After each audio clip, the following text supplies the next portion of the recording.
les disciples étaient tous ensemble. Parce que, souvenez-vous, à l'ascension de Jésus, là il était avec ses disciples dans le mont des Oliviers. Il a dit aux disciples de retourner à Jérusalem. Et là il devait attendre la réalisation de la promesse. Mais personne ne savait le jour. Mais ce qui est intéressant ici, c'est que le disciple avait obéi à ce que leur maître l'avait dit.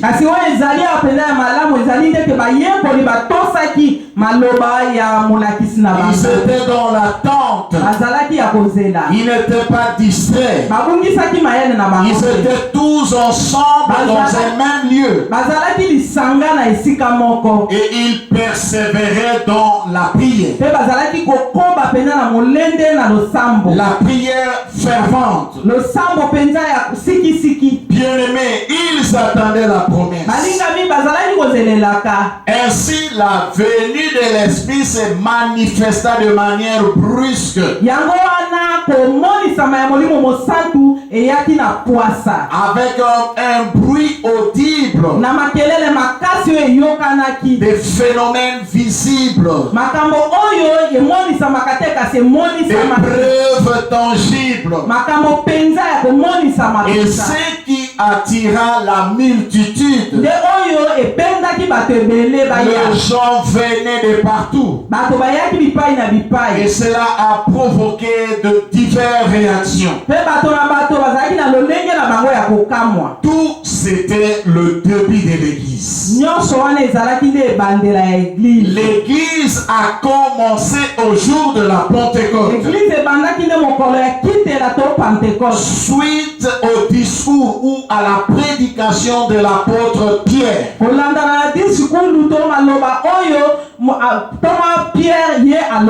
Celui-ci, poussé par l'impulsion de l'Esprit,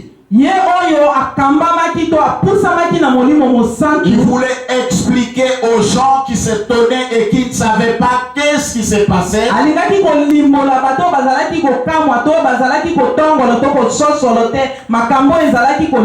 Les gens qui pensaient que le disciple était ivre de vin doux. Oh mes frères, ces gens que vous voyez ne sont pas ivres comme vous le prétendez.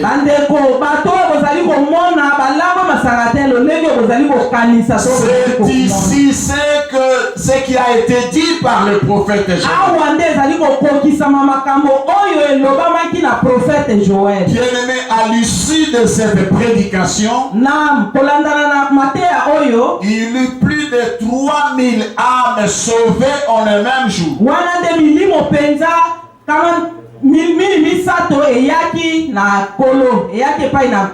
Notons ici ce qui est très important au sujet du baptême du Saint-Esprit. Parce que c'est de cela qu'il s'agit. C'est la promesse la plus extraordinaire. Bien-aimé, l'accomplissement de cette promesse aide le croyant à triompher du monde de la chair et de Satan.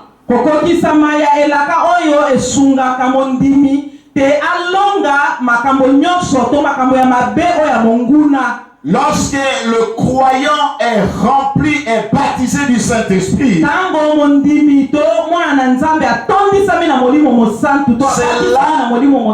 cela constitue un atout pour lui dans le domaine spirituel. Cela va le permettre de mettre en pratique les enseignements de Christ. Car sans le baptême du Saint-Esprit, la vie chrétienne n'est que rien.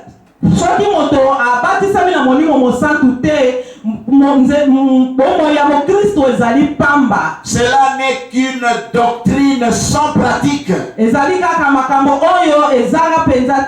cela n'est qu'un credo sans pratique.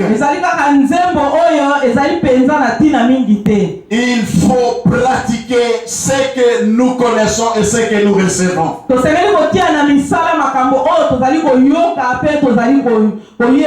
Le Seigneur Jésus lui-même était un exemple, un modèle pour cela. Il vivait ce qu'il disait. Parce qu'il était loin de l'esprit. Lui qui a reçu l'esprit sans mesure.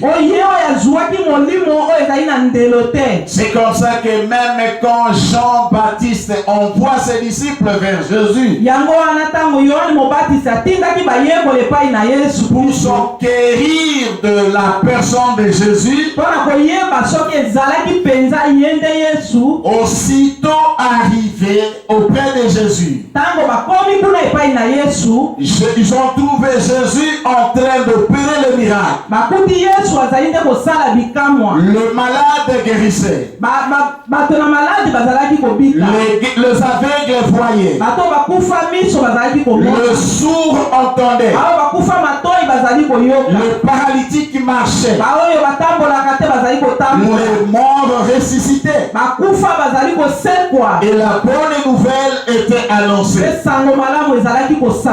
C'est comme ça que Jésus va le rétorquer. Allez dire à Jean-Baptiste ce que vous avez vu et entendu.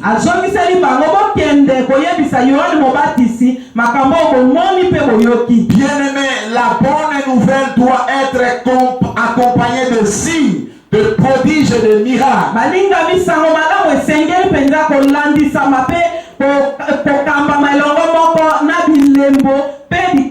Et c'est le baptême du Saint-Esprit qui est à la base de cela.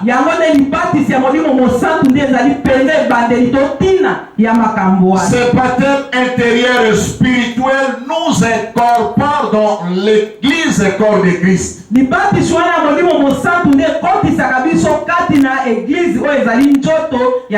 Et cela nous communique la puissance nécessaire pour le service. C'est ainsi que chez nous les pentecôtistes,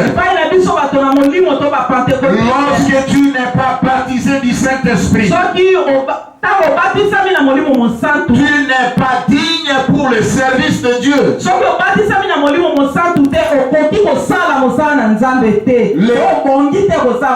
Le baptême du Saint-Esprit, c'est l'immersion de l'âme et l'esprit de l'homme dans l'esprit de Dieu.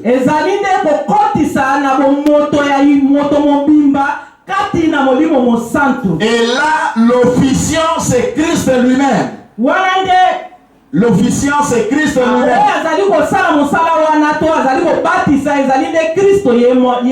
Remarquez le baptême d'eau. C'est l'immersion. Donc l'homme, on prend l'homme, on l'immerge dans l'eau. Et c'est le pasteur comme nous, comme ça, qui faisons ce service. On le voit physiquement. Mais ici, avec le baptême du Saint-Esprit, ce n'est pas l'homme que vous voyez qui baptise. C'est le grand pasteur, le pasteur de pasteurs. C'est le souverain berger lui-même qui nous immerge. Et là, il nous prend pas les corps comme ça, il prend l'âme et l'esprit que nous ne voyons pas.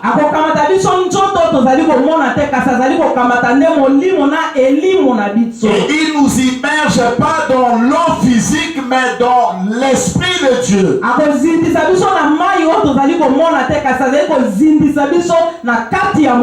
Et le signe initial, c'est le parler en d'autres langues. C'est ainsi que le jour de la Pentecôte,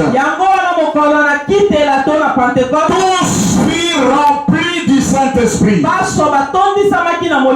Et la suite, c'est qu'ils parlèrent dans d'autres langues. Ils parlèrent dans d'autres langues. Bien-aimés dans le Seigneur. Hormis les parler en d'autres langues, il y a un bouleversement profond dans l'être intérieur. En lui, il y a une profonde humilité. Tout simplement parce que la personne perçoit avec acuité son indignité. Il voit son impuissance. Il réalise son incapacité. Et aussi la personne devient sensible à la voix de l'esprit. La personne se rend compte que le Saint-Esprit s'attriste facilement. Et là, il commence maintenant à être très prudent par rapport à tout ce qui peut attrister le Saint-Esprit.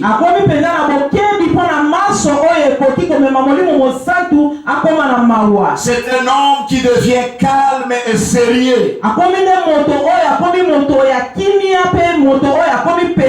Et ce sérieux découle d'un cœur rempli de l'esprit.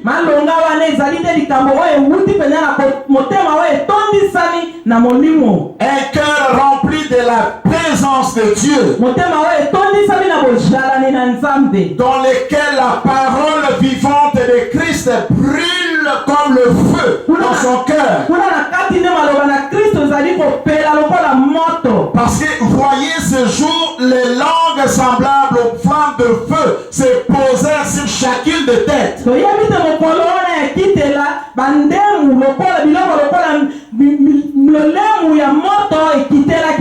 C'est ce feu qui va pénétrer l'intérieur, brûler le cœur.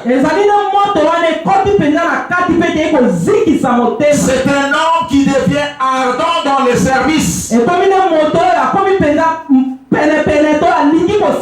Ici, il ne s'agit pas d'une éloquence captive. Mais ici, il s'agit de ce qui découle d'un cœur plein de la présence de Dieu. Et de la puissance de Dieu. Bien-aimé, je veux dire que Dieu utilise chacun selon sa personnalité.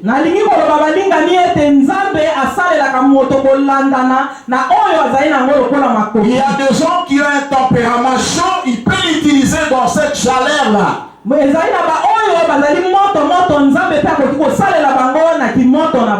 il y a aussi de ceux-là qui sont de tempérament doux, il peut aussi les utiliser de cette manière.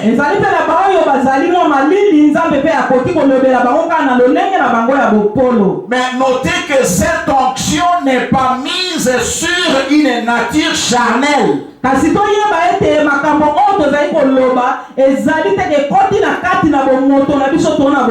Sinon l'homme va s'enorgueillir et son orgueil va croître.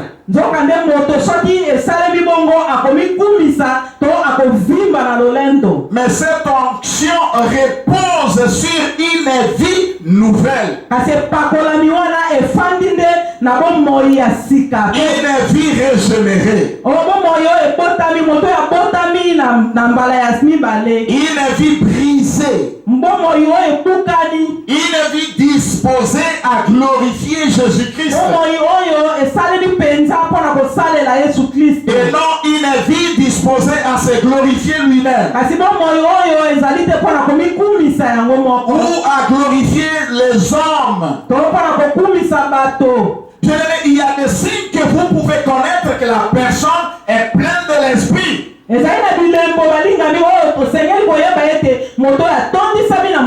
le verrez dans son discours, il n'est pas là pour étaler le prouesse des hommes ou ses propres prouesses.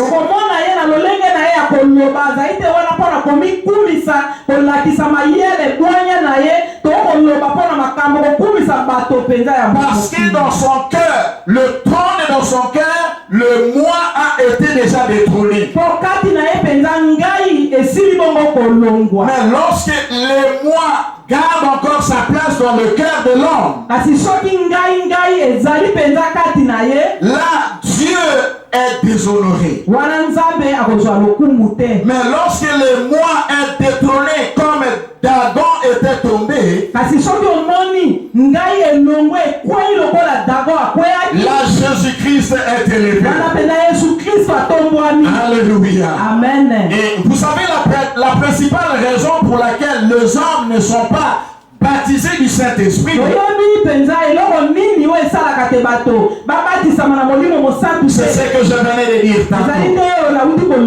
Parce que le moi garde encore sa position dans le trône du cœur.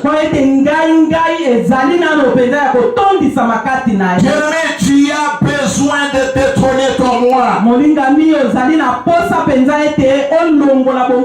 En ce jour de Pentecôte, tu as besoin de céder la place de ton moi à Jésus-Christ.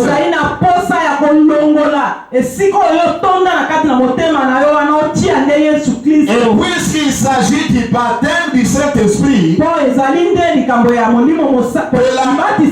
de l'accomplissement de la promesse du Père, bien-aimé, je vais vous laisser avec quelques bénédictions. Il y a quelques applications que vous allez noter ici. La première application, les croyants mis ensemble dans l'unité de la prière.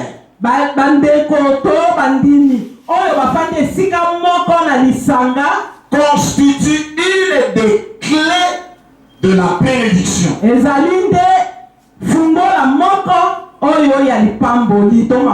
Quand les croyants sont unis dans la prière, ça c'est la clé ou l'ouverture à la voie de la bénédiction. C'est ce que nous dit le psaume 133. Bien aimé, nous allons considérer le psaume 133. On lit les deux premiers versets. Et ça c'est un psaume que nous connaissons très bien, mais allons-y. Cantique de degré de David, voici ô qu'il est agréable.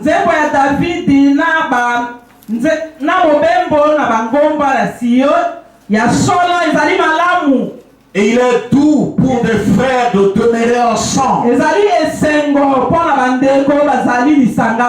C'est comme l'huile précieuse qui répandit sur la tête. Sur la tête descend sur la barbe. Sur la barbe d'Aaron,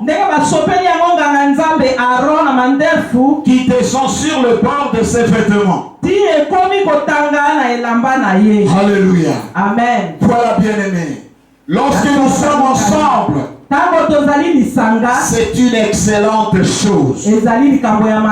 Lorsque nous sommes ensemble, il se dégage un parfum de bonne odeur.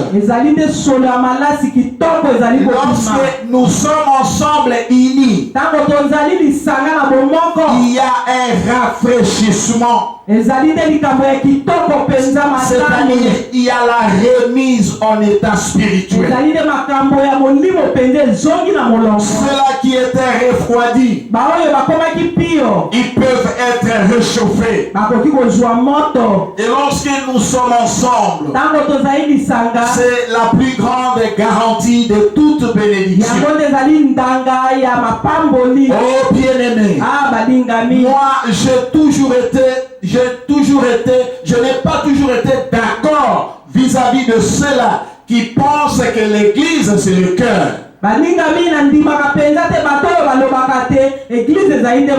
L'église est tout autre chose que le cœur. L'église c'est l'ensemble des croyants mis à part pour Dieu.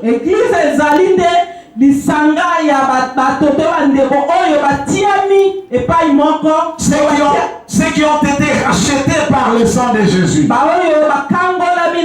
Et ils vivent pour Jésus. Et Dieu a voulu que dans chaque localité, il puisse avoir de lieux indiqués pour les prier. Yesu alingi ete esika oyo bana nzambe bajuami na bisika bazala na esika moko basengeli kosambe. Tout l'importance du temple. Nde yango wana litomba ya tempelo. Oh bien-aimé, un véritable enfant de Dieu. Balingami mwana nzambe oyo solo. Pendant ce temps-ci, il est véritablement le plus malheureux de tous. Si vous voyez, pendant ce temps, quelqu'un se complaît, il n'est pas enfant de Dieu. Parce que l'enfant de Dieu se voit privé de la communion. La communion, c'est une bénédiction. Alléluia. Amen. Ensemble dans la prière. C'est là que déclenche la réalisation de promesses. Deuxièmement, l'accomplissement de la promesse se produit de manière brusque. C'est pendant ce temps que la bénédiction de Dieu arrive alors qu'on ne s'attend même pas.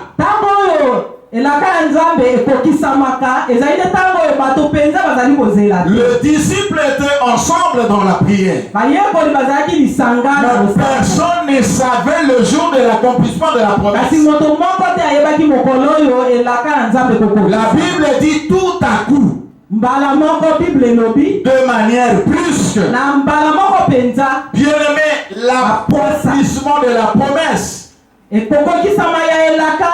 la réputation des effets surprises. Très souvent, les promesses nous surprennent.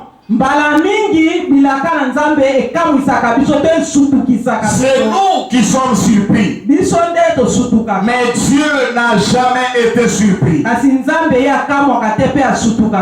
Alléluia. Amen. Vous savez que même quand Jésus avait demandé aux disciples d'aller à Jérusalem et d'attendre, il n'a pas donné un délai. Et pourtant Jésus connaissait les délais. C'était après 10 jours que cela allait se réaliser. Parce qu'il avait déjà fait 40 jours après sa résurrection. Il ne restait que 10 jours pour la Pentecôte. Parce que les Juifs fêtaient déjà la Pentecôte, fête des moissons. Mais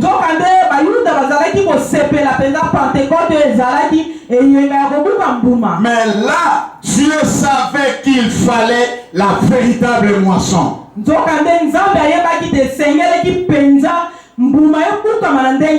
c'est le même Pierre que Jésus disait que je ferai de toi pécheur d'homme. Il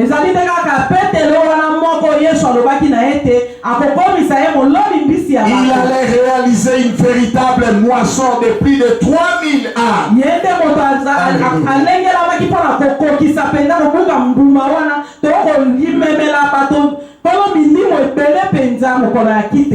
Quatrièmement, l'accomplissement de la promesse vient avec brutalité. Comme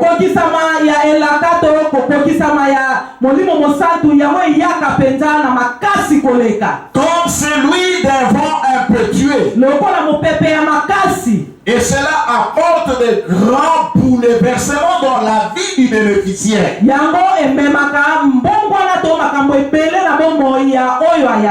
Plus question de choses avant. Il y a un grand changement. Lorsque la promesse se réalise, tout change et rien ne reste en place.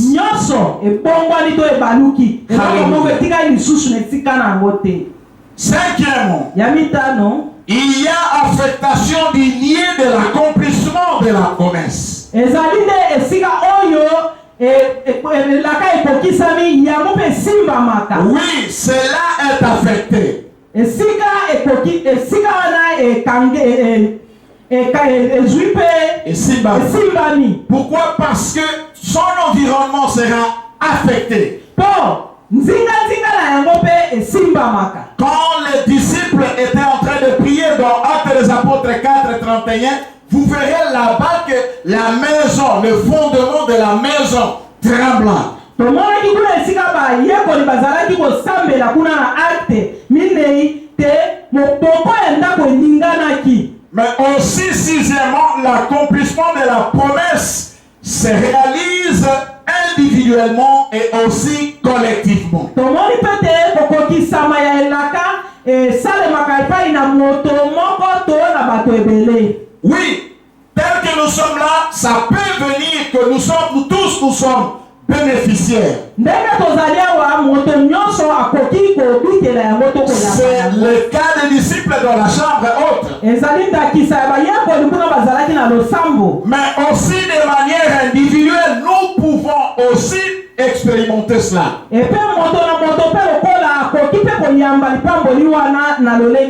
Et troisièmement, septièmement, pardon, celui qui vit l'accomplissement de la promesse devient tout autre. Il est baigné dans le surnaturel. Et il devient le sujet d'étonnement pour plusieurs. On ne pouvait plus le reconnaître. Ceux-là qui sont venus n'ont plus reconnu les apôtres, les disciples. Et c'est ce que Samuel avait dit à Saül. Lorsque l'esprit de l'Éternel te saisira, tu changeras en un autre homme. Tu changeras en un autre homme. Bien-aimé, c'est ça l'accomplissement de la promesse. Huitièmement, la personne visitée devient un canal de bénédiction pour les autres et il devient un instrument puissant de Dieu.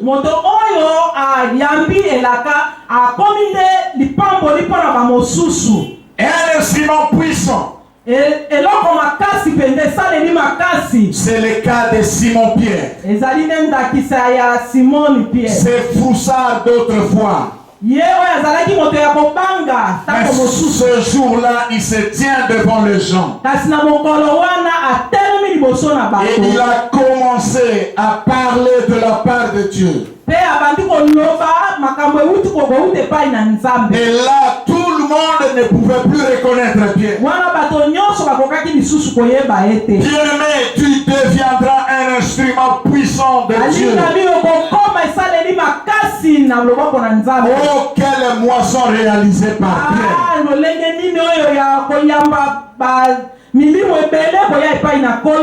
Bien-aimé, neuvièmement, notez aussi que l'accomplissement de la promesse ne réunit pas l'unanimité.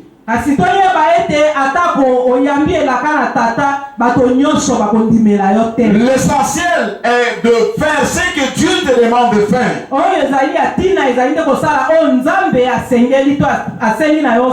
Et de vivre la réalisation de la promesse de Dieu. Nonobstant les moqueries et le mépris des autres.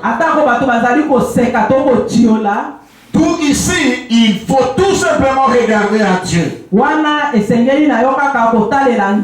Et dixièmement, enfin, l'accomplissement de la promesse produit la joie au-delà de toute expression. Bien-aimé, remarquez les disciples qui étaient comme les gens ivres de vin doux. Peut-être tu manques la joie dans la vie. Mais désirer bénédiction de Dieu, c'est-à-dire le baptême du Saint-Esprit. Et cette joie, les gens ne pouvons même pas comprendre cela. Une joie comparée à quelqu'un qui est ivre. En conclusion, il y a ici la part de l'homme. Mais il y a aussi la part de Dieu. Dieu, lui, sa part, c'est de faire la promesse. Aussi de la réaliser. Étant fidèle. Mais l'homme, sa part, c'est d'attendre la promesse en saisissant la parole de Dieu par la foi, en restant unis dans la prière. Et là, la promesse s'accomplit. Et cette promesse, c'est la plus grande bénédiction. C'est-à-dire la seconde bénédiction après la nouvelle naissance. Après la conversion. Il faut s'attendre à cette promesse. Et cette promesse est en vue de la mission. Et il y a des qualifications, des qualités que nous acquérons. Une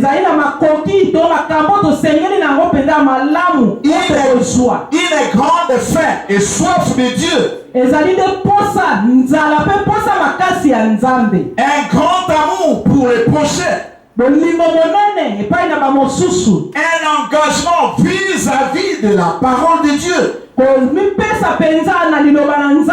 Une consécration totale à la parole et à l'évangélisation. C'est comme ça que Jésus disait: Jérusalem, Judée, Samarie et extrémité de la terre. Et enfin,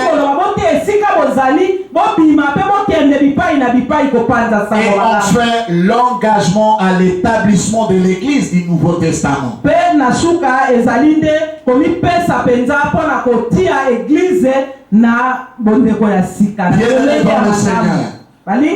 Désirez le baptême du Saint-Esprit. Et nous voulons prier avec le bien-aimé de l'intercession.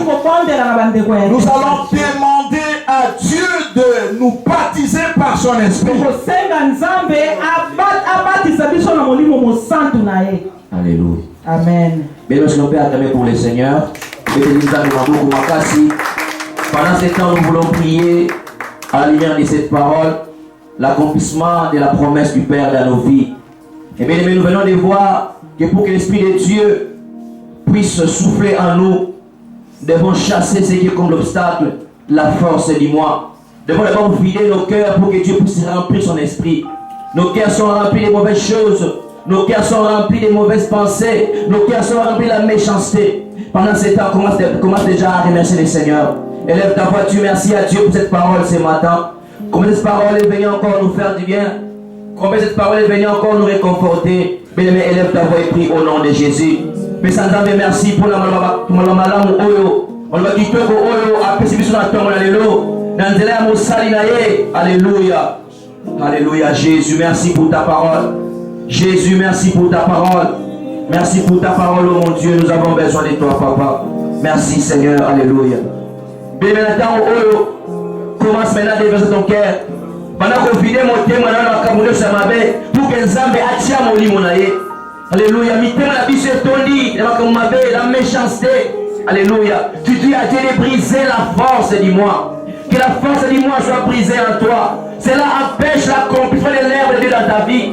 Cela empêche que Dieu puisse agir en toi. Pendant qu'on se va monter malayo, pendant qu'on finit monter malayo, dans ma camonio sur la mabe, il y a des sanzam la ligne tika ma camoyo, pour mon livre dans les fans à Katinanga, la ligne tika ma camoyo, pour mon livre dans les soupes à la Katinanga. Nanga. Commence à vider ton cœur. Commence à vider ton cœur. Que Dieu brise la force, dis-moi. Cette force qui empêche que Dieu puisse agir en toi. Cette force qui te met toujours hors de la course, en arrière.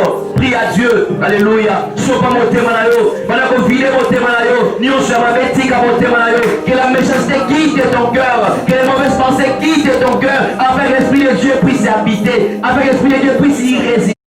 Je ne vais pas être loin de toi, je vais pas aller loin de toi, Seigneur, mais je vais rester à l'église, je vais rester dans la communion avec toi, je vais rester, Père éternel, dans la communion des frères et des sœurs, parce que c'est là que toi tu envoies ton esprit, c'est là que toi tu envoies la bénédiction, c'est là que toi tu envoies la vie éternelle. Je t'en supplie, Seigneur, je t'en supplie, mon Dieu, aide-nous à rester, Seigneur, en place, aide-nous à rester là où tu veux, Jésus, aide-nous à rester à l'église, dans une parfaite relation avec toi, dans une parfaite communion avec toi, Seigneur. Nous ne voulons pas aller loin de toi, Seigneur. Parce que lorsque nous restons dans ta présence, Seigneur, c'est là que tu envoies ton esprit, Jésus. C'est là que, oh mon Dieu, tu envoies la vie, la bénédiction, Seigneur. Merci, Jésus. Alléluia.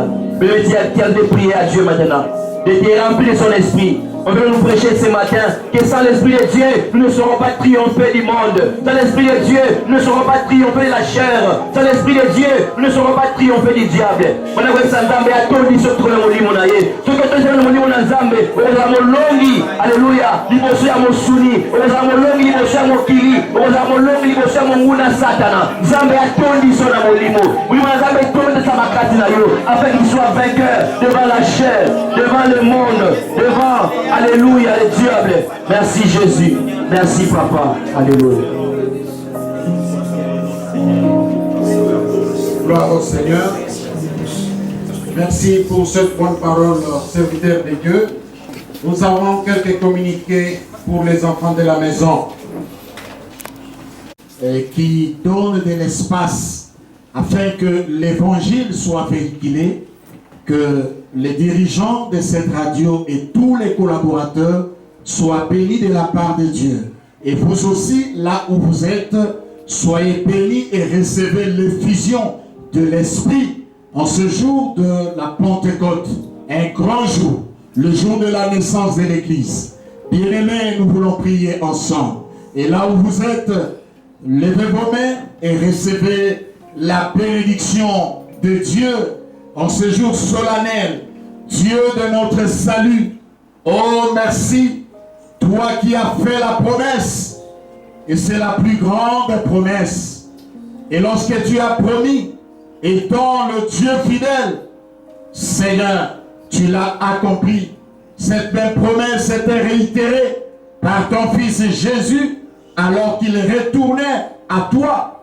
Oh, le disciple obéissant à la parole du Maître, rester ensemble dans l'attente et dans la prière. Seigneur, merci, parce que nous aussi, en ce temps, nous voulons les rafraîchissements. En ce temps, Seigneur, nous voulons la remise en état spirituel. Tu vois ceux-là qui étaient refroidis. Laisse que le vent de la Pentecôte puisse souffler pour ceux-là qui étaient tombés. Que le vent de la Pentecôte puisse le relever. Oh Dieu, réchauffe encore le cœur. Oui, mon Dieu, mon roi. Laisse que le cœur brûle maintenant par la flamme de l'Esprit. Saint-Esprit, Saint-Esprit, laisse que l'onction de Dieu soit sur ses serviteurs et ses servantes afin qu'ils s'élèvent pendant ce temps pour la mission. Parce que l'Esprit était venu pour nous pousser d'aller vers la mission, pour nous pousser à aller faire la mission. Oui, merci Seigneur. Il y a des âmes qui périssent alors que l'Esprit est venu. Laisse que, oh Dieu, tu puisses toucher tes enfants, qui soient zélés pour l'œuvre de Dieu. Mais pendant ces temps difficiles, nous prions, éternel Dieu, pour notre pays. Vois, Seigneur, alors que la Pâque, nous l'avons fêtée à la maison, aujourd'hui encore, la Pentecôte dans nos maisons, Dieu de notre salut, viens et agis, puisque mon Père agit, moi aussi j'agis, disait Jésus. Notre Dieu, notre Père, agit et que le vent de la Pentecôte puisse amener au loin cette moche maladie que nous maudissons au nom de Jésus-Christ. Seigneur Jésus, laisse que le vent passe partout, dans des maisons, partout dans des quartiers, à Kinshasa, là où il y a l'épicentre de la maladie, là dans d'autres provinces qui sont menacées, que le vent de la Pentecôte souffle au nom puissant de Jésus. Merci Seigneur pour la vie pleine en toi, pour la joie, la Pentecôte, la fête de la joie, la fête du renouvellement, la fête du rafraîchissement, la fête de la garantie de bénédiction, la réalisation de promesses. Ceux-là qui attendaient des promesses, laisse au Dieu qu'il palpe de toi et que le rêve devienne réalité. C'est là au nom de Jésus. Nous avons prié, ainsi nous disons Amen. Amen. Nous sommes l'église d'abord en Mbandaka, centre francophone évangélique. Une église au sein des assemblées de Dieu au Congo. Au micro, c'était le pasteur Marius Ngoua et pasteur Mado Ngoua qui a interprété, entouré ici des anciens, des responsables et quelques membres de l'église qui aiment Jésus. Soyez bénis au nom du Seigneur Jésus. Amen. Amen. Ciao.